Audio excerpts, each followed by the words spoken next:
اللہ تعالیٰ نے مسلمانوں کو بعض چھوٹی چھوٹی چیزوں سے بڑی برکت عطا فرمائی، اور یوں تو ایک آیت ایسی ہے جس کے ذریعے ہم بحیثیت مسلمان اللہ تعالیٰ سے غیبی مدد حاصل کرتے ہیں۔ اس چھوٹی سی آیت میں اس قدر طاقت ہے کہ کوئی عام مسلمان تصور بھی نہیں کر سکتا۔ اس آیت کی فضیلت کے بارے میں ہمارے پیارے نبی حضرت محمد صلی اللہ علیہ وآلہ وسلم نے ارشاد فرمایا کہ مجھ پر ایک ایسی آیت اتری جو حضرت سلیمان علیہ السلام کے علاوہ کسی نبی پر نہیں اتری، اور وہ آیت بسم اللہ الرحمن الرحیم ہے۔ اور پروردگار عالم نے اپنی عزت و جلال کی قسم کھا کر فرمایا کہ جس چیز پر میرا یہ نام لیا جائے گا اس چیز پر برکت ہوگی۔ حضرت محمد صلی اللہ علیہ وآلہ وسلم نے فرمایا کہ ہر کام شروع کرنے سے پہلے بسم اللہ پڑھا کرو۔ جس کام سے پہلے اللہ کی حمد و ثنا نہ کی جائے، بسم اللہ نہ پڑھی جائے، وہ کام ناقص اور ادھورا رہ جاتا ہے اور اس میں سے برکت اٹھا لی جاتی ہے۔ تو سوال یہ ہے کہ سورہ توبہ سے پہلے بسم اللہ کیوں نہیں لکھی جاتی؟ سورہ توبہ سے پہلے ایسا کیوں نہیں کیا جاتا؟ ترتیب کے لحاظ سے سورہ توبہ قرآن مجید کی 9ویں سورت ہے، اور یہ قرآن مجید کی واحد سورت ہے جس کے آغاز میں بسم اللہ نہیں، جبکہ مدینے میں نازل ہوئی اور 129 آیت اور 16 رکوع ہیں۔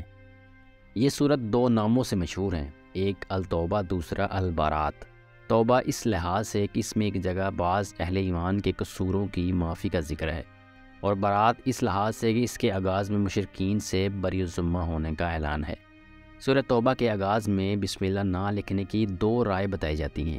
ایک رائے یہ ہے کہ امام راضی نے لکھا کہ نبی اکرم صلی اللہ علیہ وآلہ وسلم نے خود اس کے آغاز میں بسم اللہ نہیں لکھوائی، اسی لیے صحابہ کرام نے بھی نہیں لکھی، اور بعد کے لوگ بھی اس کی پیروی کرتے رہے۔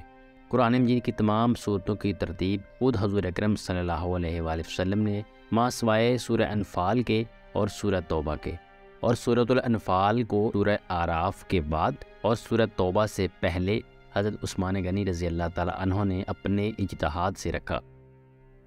نیز سورہ توبہ سے قبل بسم اللہ بھی نہیں لکھی، یہ بھی آپ کا اجتہاد تھا۔ پھر بعض صحابہ نے حضرت عثمان غنی رضی اللہ تعالیٰ عنہ سے 2 سوال کیے،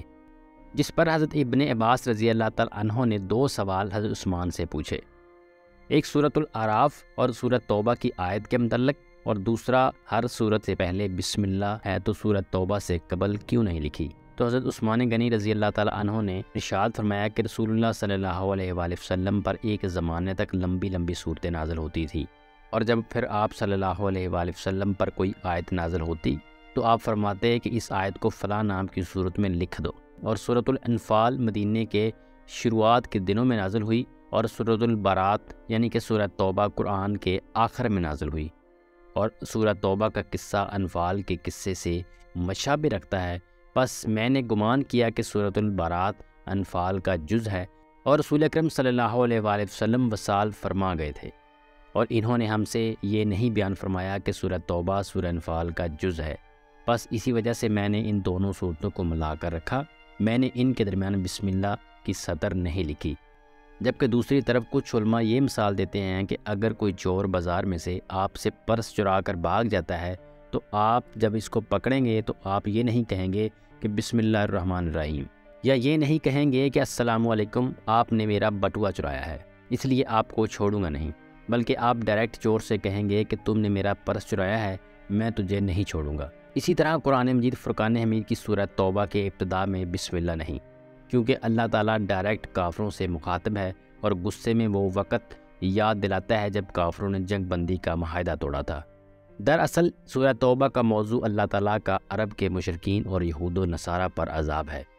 اس کو آپ ایسا سمجھ لیجئے کہ قوم نوح اور عاد و ثمود وغیرہ پر اللہ تعالیٰ کا عذاب آیا۔ اس کی وجہ یہ تھی کہ اللہ تعالیٰ نے ان کی طرف اپنے رسول بھیجے جنہیں انہوں نے جھٹلا دیا، اور ایک خاص مدت تک مہلت دینے کے بعد اللہ تعالیٰ نے ان پر اپنا عذاب نازل کر دیا۔ اس عذاب کو نازل کرنے کے لیے اللہ تعالیٰ نے فرشتوں کو حکم دیا کہ وہ ان پر طوفان اور زلزلے کی صورت میں آفات نازل کرے، جس کے نتیجے میں یہ اقوام صفحہ ہستی سے مٹ گئیں۔ اسی طرح اللہ تعالیٰ نے جو جزا و سزا آخرت میں برپا کرنی ہے دنیا میں دکھا دی، تاکہ باقی اقوام اس سے عبرت حاصل کریں اور خدا کی فرما بردار بن کر رہیں۔ جبکہ حضور نبی کریم صلی اللہ علیہ وآلہ وسلم کی قوم پر یہ عذاب آسمانی آفات کی بجائے اہل اسلام کی تلوار کے ذریعے نافذ کیا گیا، اور اس کی تفصیلی ہدایت سورہ توبہ میں دی گئی۔ یہ ہدایت بالکل ویسی ہی تھی جیسی سابقہ اقوام کے معاملے میں فرشتوں کو دی گئی تھی، اس صورت میں یہ حکم دیا گیا کہ مشرکین عرب اگر حضور اکرم صلی اللہ علیہ وآلہ وسلم کی رسالت کو قبول نہ کریں تو ان کی سزا موت ہے۔ چونکہ یہ سزا کا بیان ہے، اسی لیے یہ مناسب نہ تھا کہ اس کے ساتھ اللہ تعالیٰ کی رحمت کا ذکر بھی فرمایا جاتا، اور اسی لیے اس سورہ سے پہلے ہمارے پیارے نبی حضرت محمد صلی اللہ علیہ وآلہ وسلم نے بسم اللہ نہیں لکھوائی۔ اور ویڈیو کے آخر میں اللہ تعالیٰ سے دعا ہے کہ اللہ تعالیٰ ہمیں قرآن مجید فرقان حمید کو سمجھنے، پڑھنے اور اس پر عمل پیرا ہونے کی توفیق عطا فرمائے۔ ملتے ہیں ایک اور نئی معلوماتی ویڈیو کے ساتھ، تب تک کے لیے اللہ حافظ۔